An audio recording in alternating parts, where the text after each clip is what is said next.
Fargo, I gotta record some stuff right now. Once the camera starts rolling, he's quiet. We're gonna keep it rolling. Oh, needy Fargo. All right, I gotta talk about my leg now. So if you could just chill over there and not say anything else, that'd be great.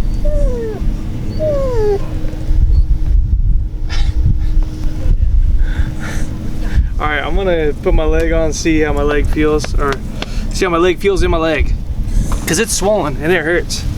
But hopefully this leg doesn't hurt as much. All right, so one of the things, having a prosthetic leg, when your leg is swollen and it's hurting, sometimes just switching the type of system, like this is a pin system, it sticks in with a pin.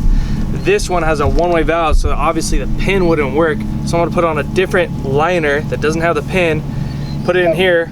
They have different trim lines, and sometimes it makes the leg not have as much pressure. Man, look, you can see that bump from here, dude. All right, let's see what it looks like.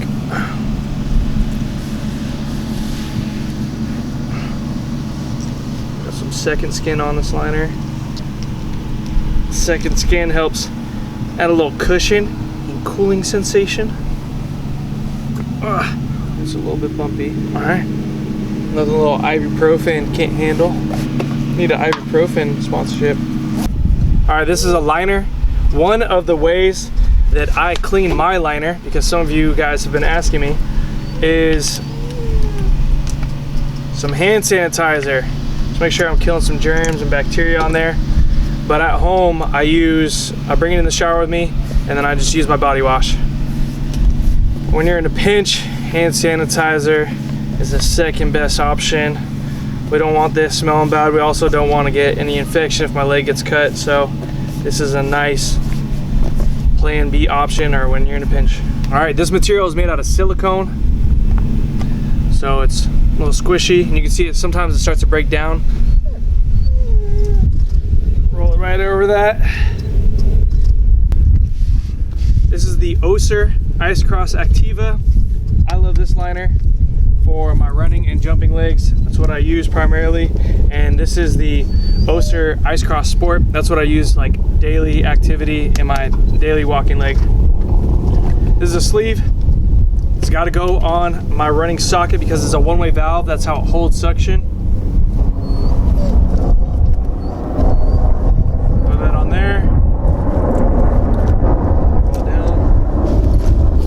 As an amputee, here's some of the things that you should always carry in your bag is nub socks. Always need some nub socks.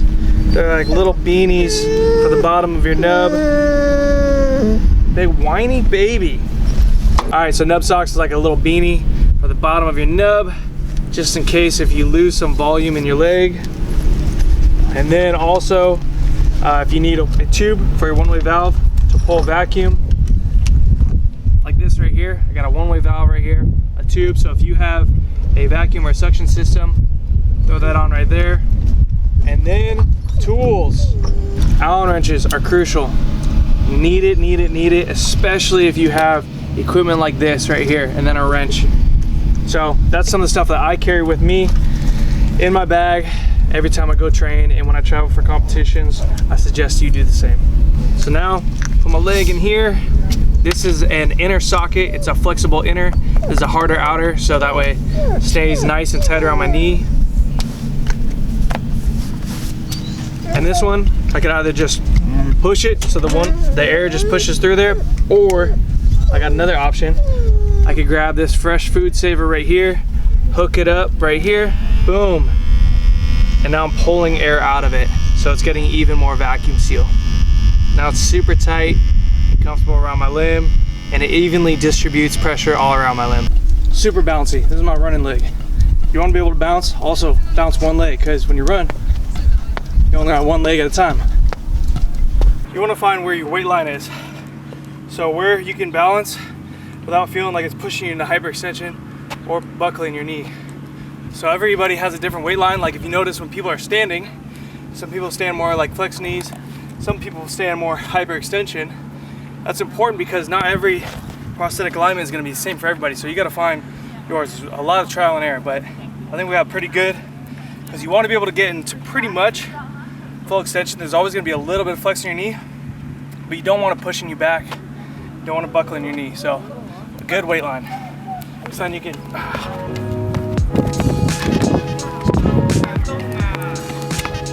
So one of the benefits, like I was saying earlier, of having different prosthetics is right now I'm swollen really bad back here. It's like a golf ball pretty much. But because the trim lines behind my knee are at different heights from my walking to my running, I didn't know if I could work out today until I got out here, but I'm able to do so much more.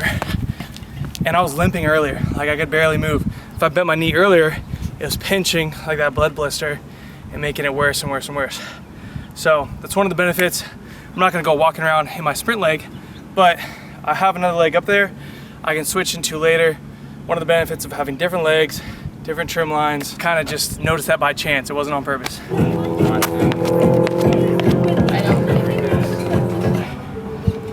Feels pretty good.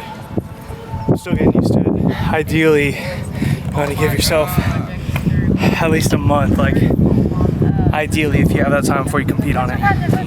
But sometimes you don't have that time, you just gotta make it work. Yeah. Hey. Hit it. Hey. Hey. Stay thirsty, my friends. This is second skin, and I had to take off my liner because it's getting a little slippery in there. I don't know if it's coming from the second skin or sweat, but I don't know, I feel like I haven't usually had this much sweat to make it slippery. But I'm running good right now. That's what I gotta do to run today. Put up. That's Kiana, and she just said barf. Kiana, you wanna say hi? She never wants to say hi if I ask her to say hi, and then when I don't ask her, she wants to say hi. Women. All right. Put the liner back on. I'm gonna do some 70-meter sprints today. We'll do 3. See how it goes.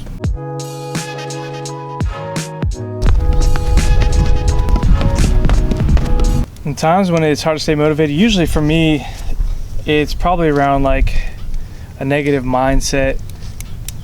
So for instance, maybe if it's like really cold and dry, sometimes that can be miserable conditions to train in. But if you change the way you think, and if you stay positive, like, you know what, there may be days that I compete in this, so I'm going to use this as my advantage to collect data this day, see either how far can I jump this day, can I still execute good form, or how fast can I run in my 30s, 60s, 90s, stuff like that. When I start switching it to that mindset of collecting data on the cold, windy, or rainy days, then it's like, okay, this is good data points, because if there's a race or if there's a long jump competition in the same weather conditions, then I know what my average is in those conditions. So if I ever feel unmotivated, usually it's because of a negative mindset, but for the most part, I'm very intrinsically motivated, and I want to continue to progress in my results because I'm focused on like one small skill set, mastering that. So that's helped me. But on the days that I'm like, maybe I'm not feeling it, in my opinion, and what I've learned from some of the best coaches in the world, you need to take some time off then, because you don't want to get burnt out before going to your biggest championship that year or the games that year. So if you need time off, you better take it before it gets close to those big competitions. Otherwise, that's far and few in between for me.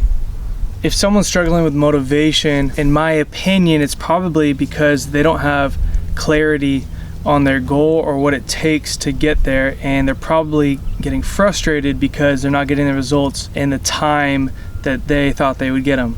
So what I would say is get clarity on your goal and then work backwards to what is the skill or technical aspect or whatever it is that you can be doing majority of the time that would move the needle. So like the 20-80% rule. So what is like one thing, if you were to do that, would produce the most results in, I don't know, like 12 plus weeks, So the more you can find out about that and do that on a consistent basis through the week, maybe it's every day, maybe that's too much, maybe it's 3 times a week, whatever, 1 time a week. But if it's the one thing that if you were to do that, that would produce the greatest results, and you focus on just mastering that I guarantee you that you'll start to get more motivated a lot faster, and you'll see results a lot sooner.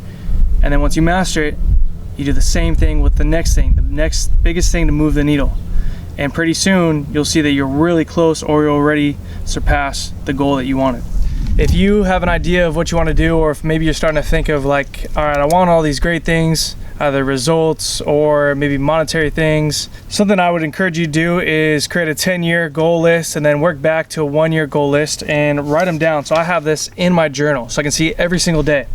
And I have on there like health, performance, mindset, long jump, and then some outcomes.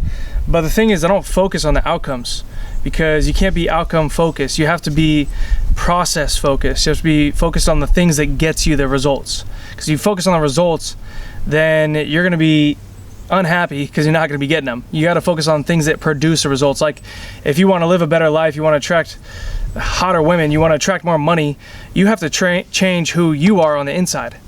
You can't focus on the outcomes. You have to focus on being that person that attracts those things. And so what does that look like? What does that version of you look like? So for instance, when I'm mastering skills in like long jump, I have things for the start. I have things for acceleration, long jump, and then I have things for performance mindset. But I'm trying to master one thing at a time. When I go to the track, I'm not trying to master 10 things. When I'm doing my accelerations, I'm focused on one thing, because I'm trying to get better at, I'm trying to get 1% better each and every single day. When you focus on that 1% better every single day, if you can obtain that, that's 365% better every single day. So you can imagine that's incredible results. If you can get that in the stock market, you'd more than likely be beating Warren Buffett right now, and you'd be getting paid a lot of money.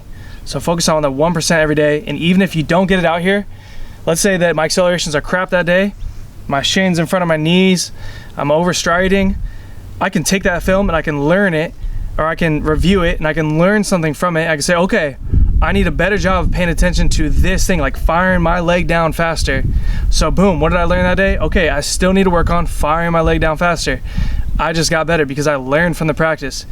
Most people would get upset that they had a bad practice, whole day would be ruined. You have an opportunity to learn from every challenge. You need to take every challenge that you get, learn from it, and apply it to your life so you can get 1% better every single day. So how does my running leg stay on? Well, I have this sleeve that's made out of silicone, and it rolls over the carbon fiber. And then I have two one-way valves on the bottom here.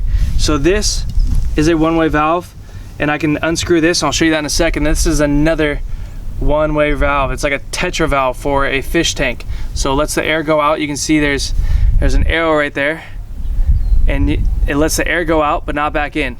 The problem is though, if I'm long jumping or something and I get sand in this, then I might be done for the whole day unless I got a backup. So what I like is the fact that Össur makes these valves right here. This is the key for it. I line it up with the holes down here, and then I twist it off, and you'll see there is a silicone ring. Here's the thing, sometimes sand gets in here too. Just do the little N64 Nintendo game, you know. Throw it back in the console. Make sure this is all good. Toss it back in the console and it should be good to go. But that's a one-way valve. There's another backup one-way valve. When I step into it, it pushes the air out. You can also buy a Fresh Saver, this thing right here, the pump to pull air out. That way it creates a vacuum seal. You can see my sleeves getting tighter around my knee and around the socket, the inner socket and the outer socket. And then the test is, as soon as I finish, does it hold? Yep, now we're good to go.